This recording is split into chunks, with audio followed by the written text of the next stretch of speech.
पुलवामा हमला भारत की अपनी साजिश साबित। ड्रामे के 2 साल मुकम्मल। मोदी सरकार और गोदी मीडिया का गठजोड़ भी बेनकाब। अर्नब गोस्वामी की व्हाट्सएप से साबित हो गया पुलवामा ड्रामा सियासी चाल थी। नई दिल्ली ने सियासी फायदे के लिए अपने अवाम और फौजियों को मरवाया। इंडियन फजाइया भी झूठ बोलती रही। प्रोपेगेंडा के बावजूद DGISPR ने वाजे किया जीत हमेशा सच की होती है। वक्त आ गया आलमी बरादरी हिंदुस्तान के घिनौने चेहरे का नोटिस ले।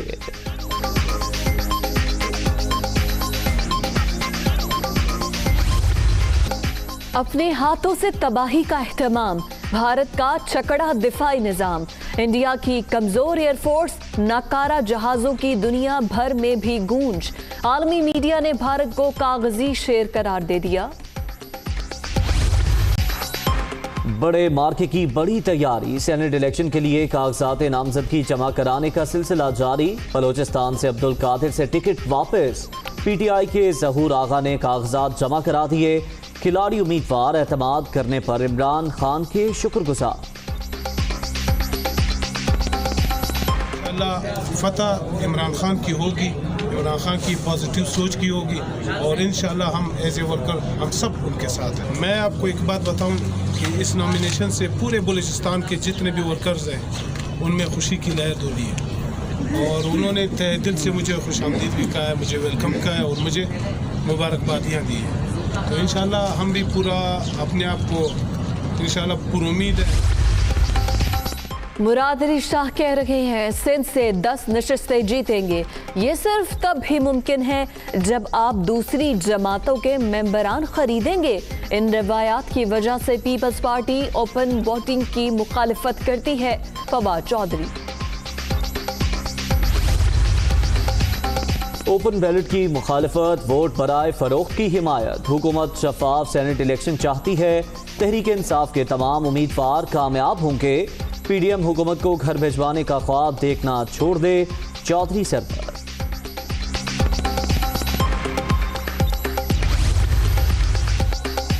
KMC के पास तनख्वाहों के लिए पैसे नहीं, शहर कायद की जिम्मेदारी लेने से मामलात बेहतर होंगे। विफाक के तहत कराची के मंसूबों में पेशरफ्त जारी। ग्रीन लाइन बसों की डिलीवरी जून में हो जाएगी। असद उमर का कराची में फ्राइट टेंडर्स के हवाले से तकरीब से खिताब।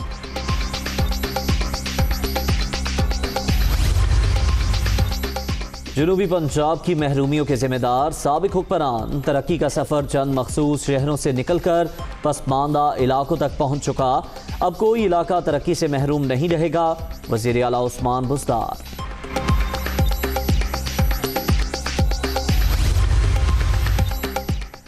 अगस्त तक 1 अरब पौधे लगाने का हदफ मुकर्रर। वजीर आजम का 4 सूबों की शजरकारी मुहिम में खुद हिस्सा लेने का फैसला। हर हफ्ते शजरकारी की बड़ी तकरीब मुनक्किद करने का भी प्लान शेड्यूल बन गया।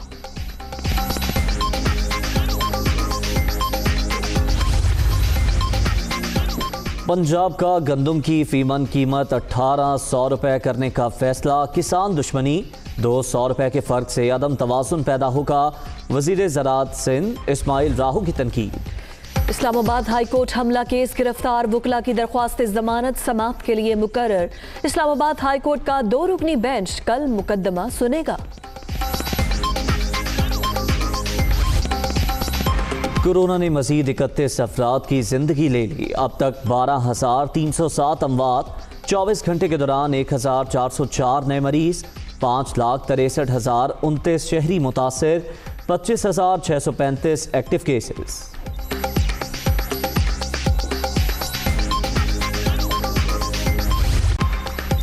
अवाम की दुहाई किसी काम ना आई। हुकूमत की 2.5 माह में छठी बार पेट्रोल महंगा करने की तैयारी। 16 फरवरी से पेट्रोलियम मसनूआत की कीमतों में 4 से 5.5 रुपए फी लीटर तक इजाफे का इम्कान। ओगरा ने समरी भिजवा दी।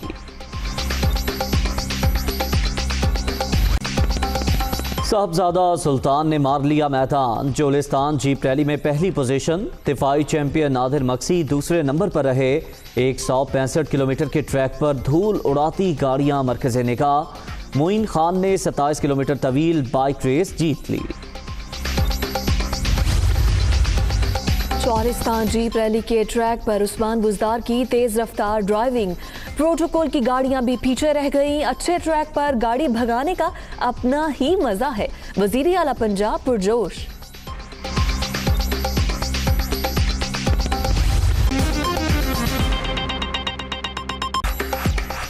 अस्सलामुअलैकुम। दुनिया न्यूज़ के साथ मैं हूं उज़ैर अब्दुल सत्तार और मैं हूं आपके साथ फिजा रियाज। हेडलाइंस आपने जान ली, अभी वक्त हुआ एक ब्रेक का। दुनिया मेरे पीछे होती थी कि जरा कैमरे दी लाइट मार देना जी। आप खुदा पे यकीन करें, मैं मुल्क से बाहर होता था, बड़े बड़े एमएनए कहते थे शेख साहब पीछे पता ही नहीं लग गया मैं ताड़े नाल दौरे ते आया। एक टीवी होता था, आज 80 चैनल हैं इस मुल्क में। मैं चैलेंज करता हूं कि दुनिया में इतना ज़बरदस्त इलेक्ट्रॉनिक मीडिया ब्रिटिश और अमेरिका में नहीं है, ब्राज़ील में नहीं है, अर्जेंटाइन में नहीं है, ऑस्ट्रेलिया में नहीं है जितना पाकिस्तान में। और इतना स्ट्रांग हो गया कि किसी लीडर का गाड़ी का व्हील कब घूम जाए तो ये भी ब्रेकिंग न्यूज़ है यहाँ कि शेख रशीद साहब वज़ीर दाखिला जा रहे थे, उनकी गाड़ी का व्हील कब जनाब है, ये ब्रेकिंग न्यूज़ है। इसलिए कि मीडिया स्ट्रांग हो गया है। मैं आपको यकीन दिलाता हूँ, लास्टली इस मुल्क में वो लोग जिन्होंने इस मुल्क को लूटा दोनों हाथों से, वो लोग जो भाग गए मुल्क छोड़ के बहाने बना के, वो लोग जिनका इस मुल्क में पहले ज़माना था, जब मैं छोटा था तो लोग दूसरे मुल्कों से बुजुर्ग जो हैं पैसे जोड़ के रखते थे। कई दफ़ा मैंने बाहर बुजुर्गों से पूछा कि आप ये पैसे किस लिए जोड़ते हैं? कहते हैं मेरी लाश पाकिस्तान में जाए, मुझे बच्चों का एतबार नहीं है जहाज़ उस वक्त। मैं ओवरसीज़ मिनिस्टर बना तो मैंने डेड बॉडी को मुफ्त किया कि लाश पाकिस्तान में मुफ्त जानी चाहिए।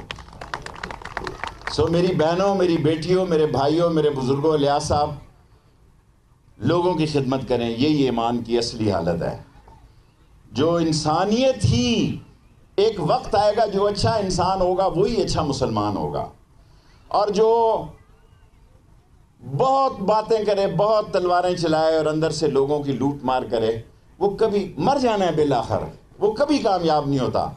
और मैं आपको यकीन दिलाता हूँ, तमाम पीडीएमए को यहाँ से बताना चाहता हूँ कि अगर आप कानून के दायरे में यहाँ लॉन्ग मार्च में आए तो आपके लिए कोई मसला नहीं होगा, आपके लिए कोई रुकावट नहीं होगी। जिस तरह इलेक्शन कमीशन के सामने हमने आपको खुली छुट्टी दी, हालांकि 10 दिनों के बाद रोज़े शुरू हो जाएंगे, इस पर भी आप सोचें, ये ना हो आपको रोज़ा रखवाना पड़े यहाँ पे और रोज़ेदारों को रोज़ा रखवाना पड़े।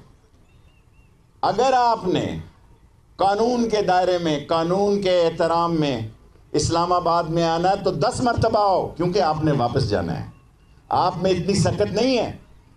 मैं अपनी सियासी ज़िंदगी में, अभी जो मैंने किताब लिखी, मुझे पता नहीं था कि उसका 5वां एडिशन भी छप जाएगा। किताब लिखने के भी बड़े पैसे मिलते हैं, शेख हूँ अब, मैंने ये काम समझ आ गई। सो मैं उसमें ये लिखूंगा कि मैंने ज़िंदगी में सबसे मुश्किल काम जो किया है, 126 दिन का जो धरना दिया, बहुत मुश्किल काम है और महंगा काम है। मैं पीडीएम के लोगों से कहता हूँ, मेरी बात आसफ जरदारी को समझ आ गई हुई है, बिलावल भी समझता है, दिल से मेरी बात को समझता है,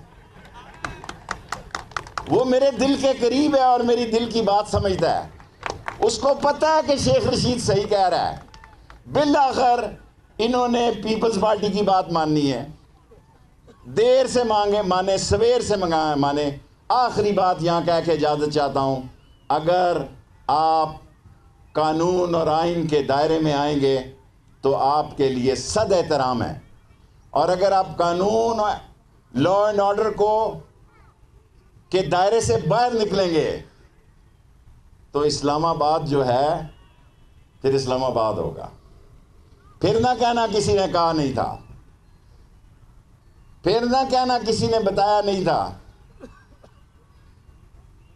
मैं सारे मीडिया के सामने कहना चाहता हूं उसी शेर पे कि आप Hi, it's Sayyeda Shanaz here. Thank you for watching Dunya News. For more videos and updates, don't forget to click the subscribe button. Keep watching Dunya News.